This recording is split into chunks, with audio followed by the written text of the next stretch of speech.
Every Nigerian or every African is a storyteller. You can call a 5-year-old girl or boy and say, tell me a story, and he will tell you a story and embellish it with such visuals and all that. So, you know, it's part of the way of life here. So it's very unique. It's like close to 30 movies every week. 30 movies. It's the market. Of a very Nigerian phenomenon. I don't know the count. Chico said it's shot up to 40, 50 films. But I think it's up to 100. It's scared to say he's shot more than that, so that people won't say, hey, hello, is it a bakery? This is called Blind Love, Daybreak, Touch of Evil. There are so many, I don't know. This is called Cry for Justice. I've forgotten this story. Other directors laugh at Chico, but Chico's films have endured. He's done the good, he's done the bad, and he's done the nastiest of films. I went to cinema a lot. I would sneak out, I went look for money, remain stealing. I did that. I can do action movies. That's the most difficult kind of movies to make. Tell the president. It involves a lot, even your life. I ride occasion where I lay on the car bonnet with my camera under the car on high speed. I'm a survivor, I can survive anywhere. This is the most challenging project I ever embarked on. We are about to make a history. We say I thank God for I belong to this production. About 700 cast in this production. Extras, you have to deal with the entire community. That's not how the production is supposed to be. Actually, this is how production should be.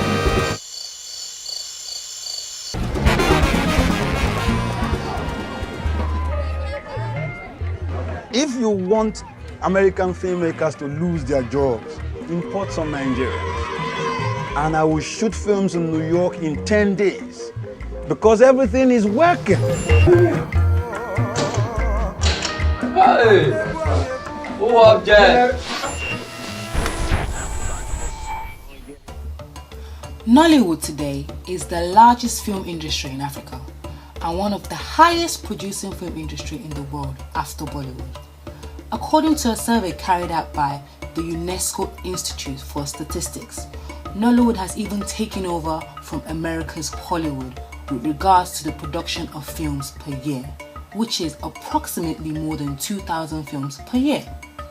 Compared to Hollywood, the average Nigerian producer can easily produce a good standard film with only $100,000 or less. With the increasing production of Nigerian films per year, one would question the quality of work produced, therefore prompting the question, Nollywood to Hollywood, are we there yet? The first celluloid movies was introduced to Nigeria at the beginning of the 20th century by colonial Britain.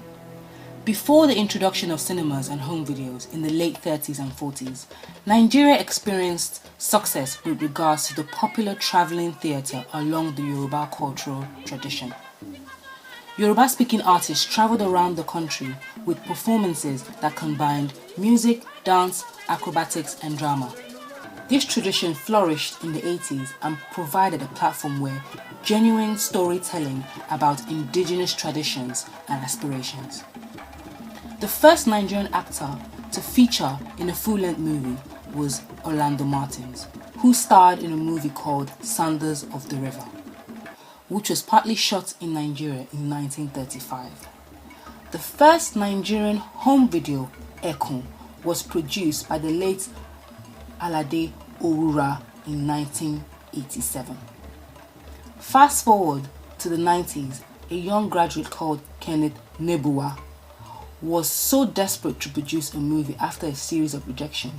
This resulted in the production of the film Living in Bondage. The movie was subtitled in English and became an instant hit when it was released on the market on the 12th of September 1992. And with that was born the phenomenon that became known as Nollywood. Osofia in London. This is one of the most successful video films in Nigeria. Its first public screening in front of 2,000 people in Lagos brought in more money than The Lord of the Rings on the day of its simultaneous release in the cinemas of Nairobi. Following the screening, some 300,000 to 400,000 VHS cassettes and VCDs were in circulation. Even with impressive statistics, directing, excellent sets and props, great editing, Osofia in London was filmed on a very low budget. Parts of the film looked clumsy with some obvious filming mistakes. Certain scenes within the film were shot with minimal rehearsal time due to time constraints. With very restrictive budgets, each day counts, so no time can be wasted. A 90-minute feature film can be filmed in just 3 days. Even the famous Tunde Kalani only had 20 days to film the prolific film The Campus Queen. The terminology Nollywood was derived from the words nothing would, when a couple of film experts from America visited Nigeria in 1995 and deemed the Nigerian film industry production as trash. This inferior view of the Nigerian industry is still evident today. People have not even heard of Nigeria, yeah? Okay, there we go. Some people haven't heard of Nigeria. So when you talk about Nigeria and then its film industry, I think the trouble is in many ways there's still a derogatory global perception that everyone in Africa lives in a mud hut and that it's just AIDS and famine, and that's the sort of concept that people have. But actually, Africa is home to some of the biggest growing cities. Lagos, which is one of the big cities in Nigeria, will be a super city by 2020. So Lagos is in OPEC also, so it's one of the... It's huge and it's growing and it's bustling and it's thriving and it's consumer driven as well. But yeah, so firstly we have to explain to some people where Nigeria is. Then when you say, well, it has a thriving movie industry, which in terms of output is the second largest in the world. However, quality films. We have there cinemas is now. hope. We didn't have that before. Our films are being screened in cinemas, So, I mean, it's just, the future just looks really bright and interesting for Nollywood and African cinema. It's great. Directors such as Kunle Afolayan is waving the Nigerian flag by directing, writing and producing feature-length films that showcase the abundant talents in the Nigerian film industry. The world, and I want my work to compete with the likes of Quentin Tarantino, Spielberg and the rest of them. You listen to me! You'll do as you're bloody well told! I want to be seen as Kunle Afolayan, a filmmaker, not being tagged or, being seen as someone who only operates within, my territory.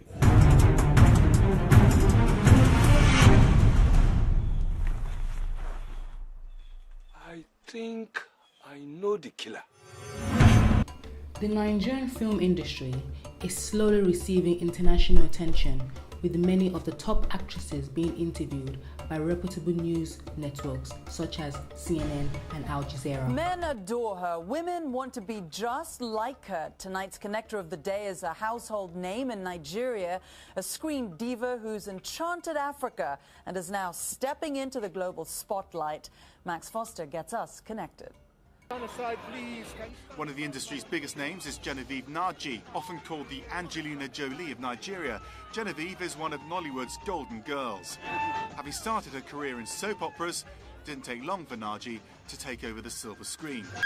The most impressive creation to date, which has crossed over to the international market, even showing at the Toronto Film Festival, is Half of a Yellow Sun, which featured top Hollywood actor Chiwetel Ejiofor and The Pursuit of Happiness actress Tandy Newton. In terms of future improvements, I feel the government needs to play an important part by providing financial and regulatory support. In addition, creating international standard training institutions which will help develop the future directors, producers, and scriptwriters of tomorrow. This is me, Titilayo Raji, trying to attain the necessary skills and abilities to ensure that when I move back to Nigeria, I too will be able to make a positive contribution to the Nigerian film industry. Although I am slightly concerned that I too might fall into the pressure of delivering quantity rather than quality.